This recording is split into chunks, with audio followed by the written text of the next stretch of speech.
Welcome to VM Rayalaseema mother food vlogs. ఈ రోజు మేము పెళ్లి భోజనాల్లో వడ్డించే వెజ్ పలావ్, దాంట్లోకి కాంబినేషన్ పకోడా కూర చేస్తున్నాము. ఈ రెండింటి కాంబినేషన్ అదిరిపోతుందండి. చాలా రుచిగా కమ్మగా ఉంటది. ఎవరైనా సరే ఈ రెసిపీ తిన్నాక ఫిదా అయిపోతారు అంతే. మీలో ఎంతమందికి ఈ కాంబినేషన్ అంటే ఇష్టమో నాకు కామెంట్ చేయండి. నాకైతే ఈ కాంబినేషన్ చాలా చాలా ఇష్టం అండి. పలావ్ లోకే కాదు, ఇంకా పరోటా, బిర్యానీ రైస్, బగారా రైస్, రోటీ వాటల్లో కూడా అద్భుతంగా ఉంటుంది పకోడా కూర. మా ఇంట్లో కొన్ని పండగలప్పుడు ఇంకా ఇంటికి బంధువులు వచ్చినప్పుడు ఎక్కువగా చేసుకుంటూ ఉంటాము. మరి ఈ రెసిపీని ఫస్ట్ నుంచి లాస్ట్ వరకు పూర్తిగా చూసి మేం చెప్పినట్టు ఒకసారి ట్రై చేయండి. చాలా సులభంగా అదిరిపోయేటట్టు మీరే చేసేస్తారు. ట్రై చేసి తిన్నాక ద బెస్ట్ రెసిపీ అని మీరే కామెంట్ చేస్తారు. మరి ఇంకా తయారీ విధానం చూద్దాము. ముందుగా పకోడా కూర చేసుకుందాము. దానికోసం మిక్సీలో 20 జీడిపప్పు వేసి మెత్తగా మిక్సీ పట్టుకోవాలా. ఇలా మెత్తగా మిక్సీ పట్టుకొని సరిపడా నీళ్లు పోసుకొని పేస్ట్ లాగా మిక్సీ పట్టుకొని పక్కన పెట్టుకోవాలా. మళ్ళా ఒక చిన్న గిన్నెలో 4-5 చెంచాల పెరుగు వేసుకొని ఉండలు లేకుండా ఇలా బాగా చిలికి పెట్టుకోవాలా. ఇప్పుడు పొయ్యి మీద సరవ పెట్టి 1 గంట నూనె వేసి కాగినాక దాంట్లోనే కప్పు సేమియాలు వేసి దోరగా కలర్ మారేంత వరకు వేయించుకోవాలా. చూడండి, ఇలా ఈ కలర్ లోకి వచ్చాక ఒక ప్లేట్ లోకి తీసేసుకున్నాము. మళ్ళా అదే నూనెలో పొడవుగా కోసుకున్న ఒక పెద్ద సైజు ఎర్రగడ్డ, ఒక బిర్యానీ ఆకు, ఉప్పు వేసి ఎర్రగా బాగా ముదురు రంగు వచ్చేంత వరకు వేయించుకోవాలా. చూడండి, ఇలా ఎర్రగడ్డలు ఎర్రగా వేగినాక దీంట్లోనే 1 చెంచా అల్లం వెల్లుల్లి పేస్ట్ వేసి పచ్చివాసన పోయేంత వరకు వేయించుకొని దాంట్లోనే ఒక పెద్ద సైజు టమాటా ముక్కలు, 1 చెంచా పసుపు, 1 చెంచా ధనియాల పొడి, రుచికి సరిపడా కారం వేసి ఈ టమోటాలన్నీ మెత్తగా మగ్గనియాల.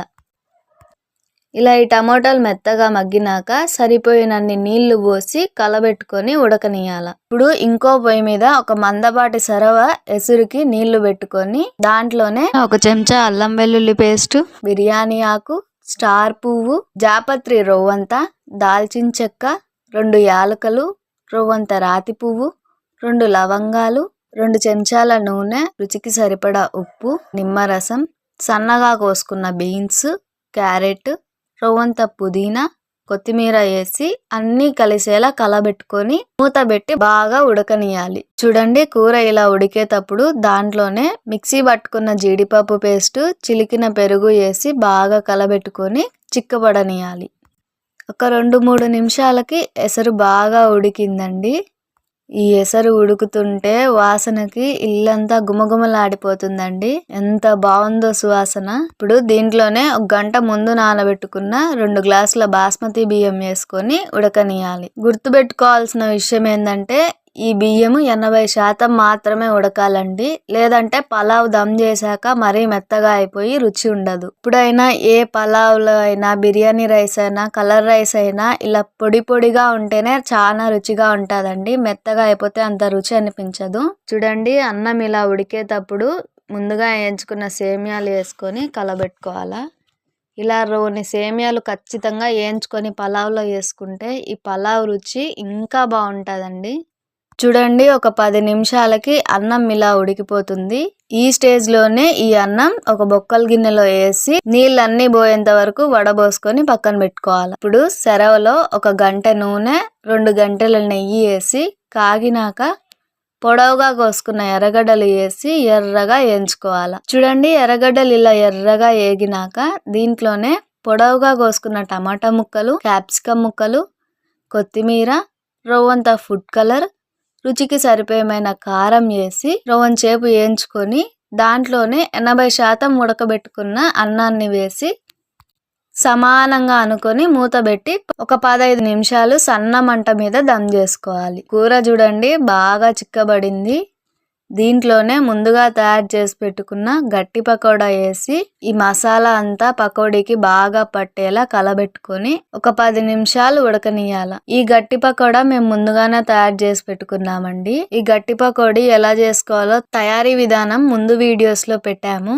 కావాలి అంటే డిస్క్రిప్షన్ లో లింక్ పెట్టిన, లింక్ ఓపెన్ చేసి గట్టి పకోడీ తయారీ విధానం చూసి మీరు ట్రై చేయండి. చాలా బాగుంటాయి. చూడండి, కూర బాగా దగ్గర పడింది. ఇంకా ఆఖరిగా సన్నగా కోసిన కొత్తిమీర చల్లుకొని కలబెట్టి స్టవ్ ఆఫ్ చేసి పక్కన పెట్టుకోవాలా. ఇప్పుడు వెజ్ పలావ్ ఎలా ఉందో చూద్దాము. పలావ్ చూడండి సరిగ్గా దమ్ అయిపోయింది. మూత తీయగానే మంచి సువాసన వస్తుందండి. ఈ సువాసనకే నోరు ఊరిపోతుంది.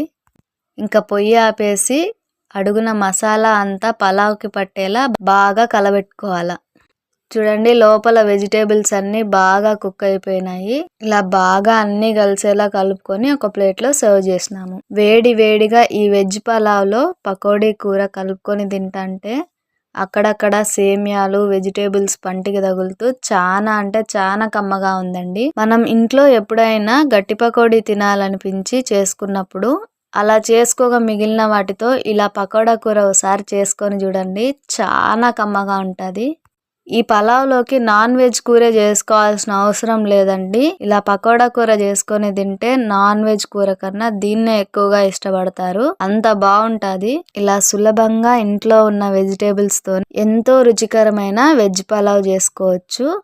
ఒక్కసారి ట్రై చేసి రుచి చూడండి. ఇంకా ఎప్పుడు చేసుకోవాలన్నా ఇలాగే చేసుకోవాలనిపించేంత రుచిగా ఉంటది.